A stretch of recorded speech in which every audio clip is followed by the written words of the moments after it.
Okay guys, so we have here Asus model na to, Asus X441U. So magpapalit tayo mag-upgrade tayo ng RAM, magpapalit tayo ng HDD to SSD. Okay, papalit tayo ng keyboard, and at the same time papalitan rin natin siya ng speaker kasi basag na. Okay, let's start.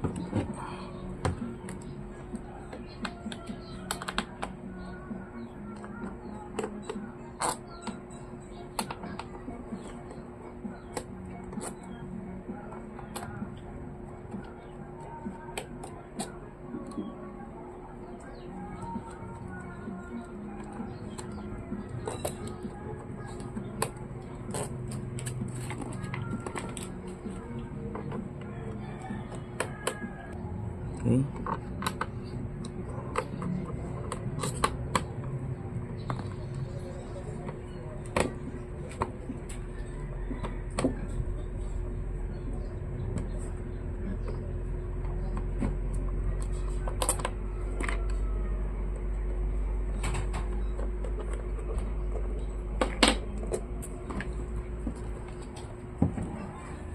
Okay na natin. Sa kuko, kailangan kuko. Daan-daanin lang.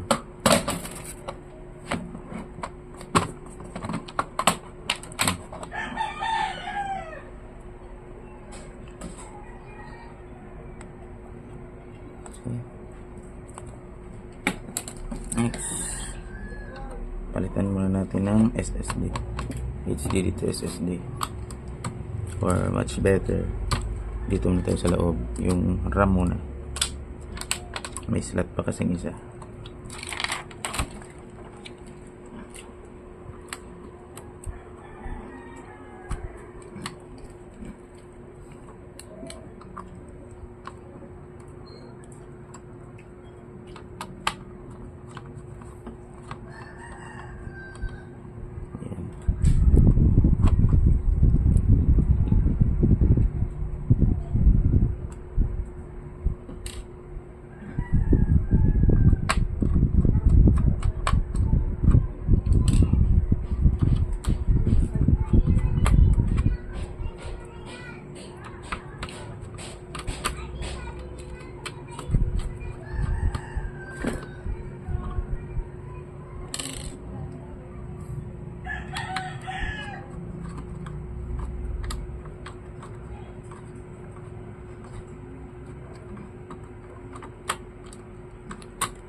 Okay. Yan, may slot ba siyang isa? Kapalitan siya natin ito.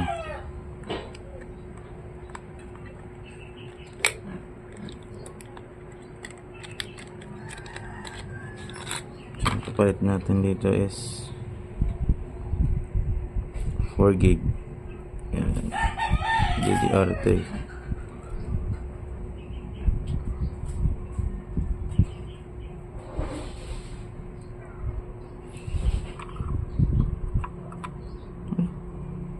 Mali.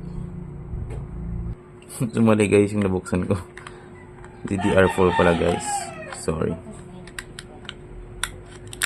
Balik natin to. Ito pala yung in order ko.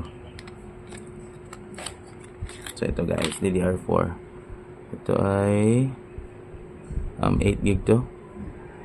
Okay. 8 gig siya. Ayan, DDR4. Yan, sulit. Press nyo lang. Yan. Yan. So, tabi muna natin yung motherboard. Okay. At papalitan muna natin yung speaker diretso. Ito. Tanggalin muna natin to. Speaker niya kasi ito. Screw.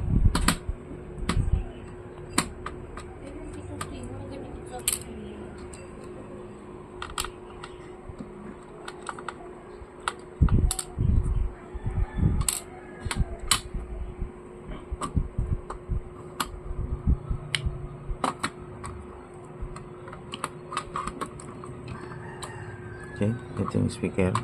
Kunin na natin yung speaker niya. So, itong speaker na to is may tape pa. So, siguro.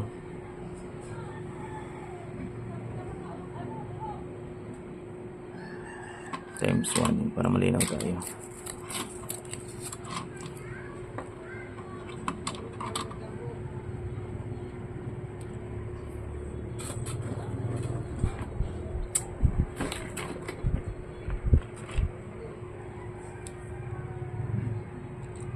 Ito yung tornilyo. Yun. So, ganito yung setup.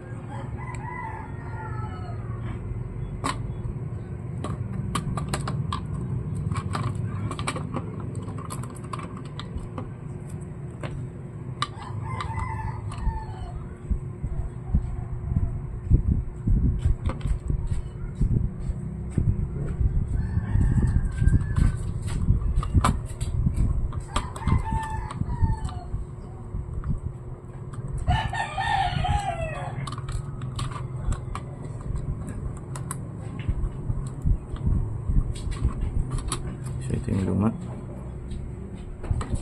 Ito yung bago.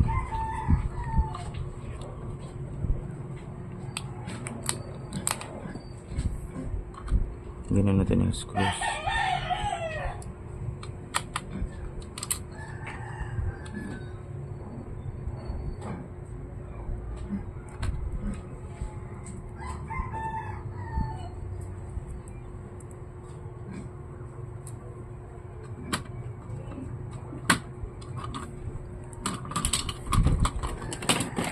Ito, nalagyan na rin natin ng RAM. Picturean ko lang.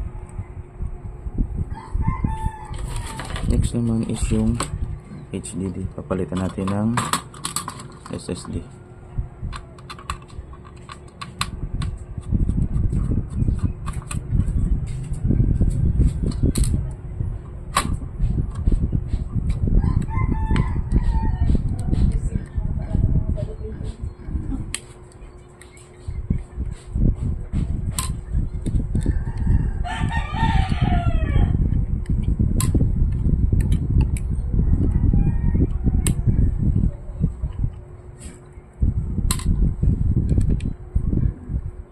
Oops, matigas siya. Diyan matigas. Gamit tayo ng tools na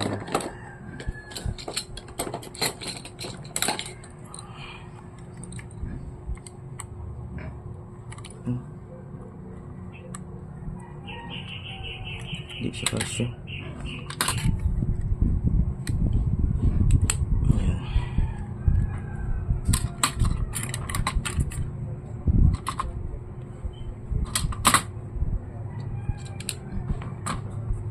Unbox na natin. Ang gamit natin is Ramsta. Subok na to.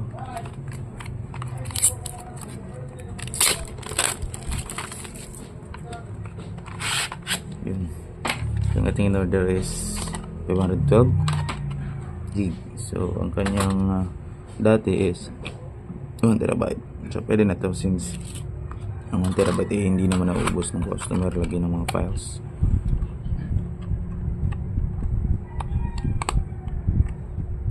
Balik na natin.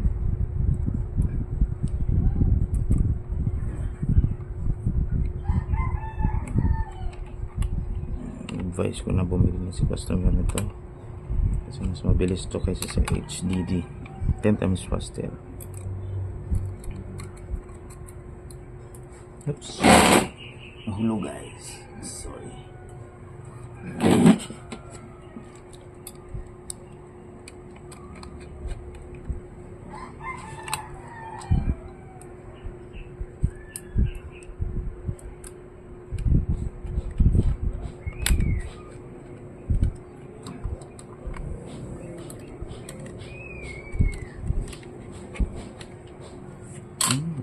natin. Lagyan natin yung screw. Next, lagyan natin yung motherboard. Pero baga, energin muna tayo.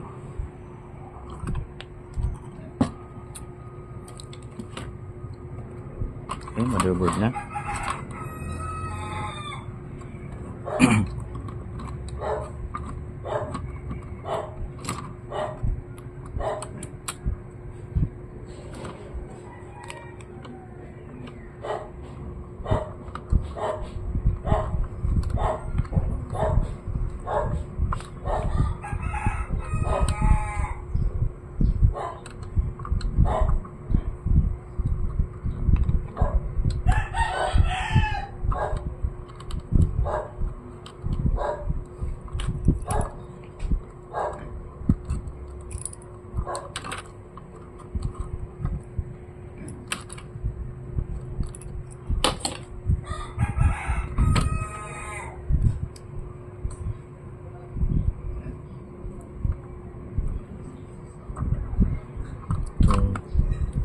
LCD.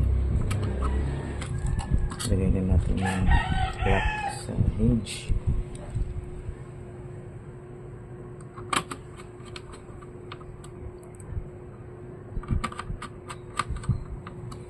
Lagyan na rin itong wifi adapter, pero lock muna natin yung sa may battery.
Yung fan,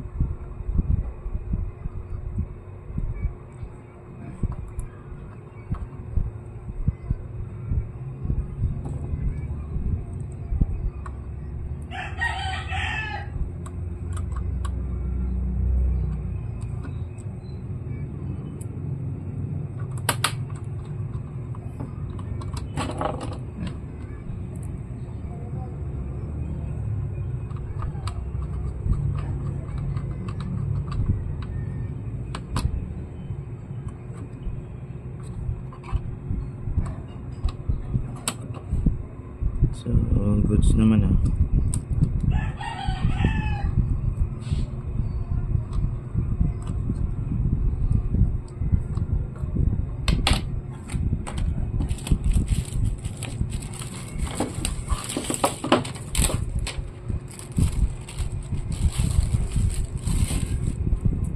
Try natin itong keyboard.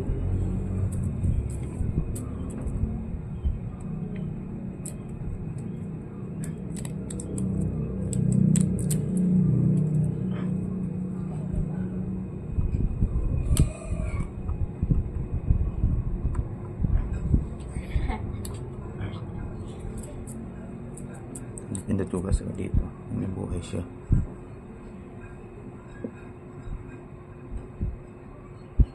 So yun, may display siya guys, kasi abot. Pumunta siya dito sa ano, BIOS. Makikita nyo yung SSD is 512 GB, tapos yung memory is 12 GB. Ito guys, kita nyo, zoom ko, ganyan ko lang ng onte. So yan, makikita nyo 512 GB, yung memory 12 GB. Okay.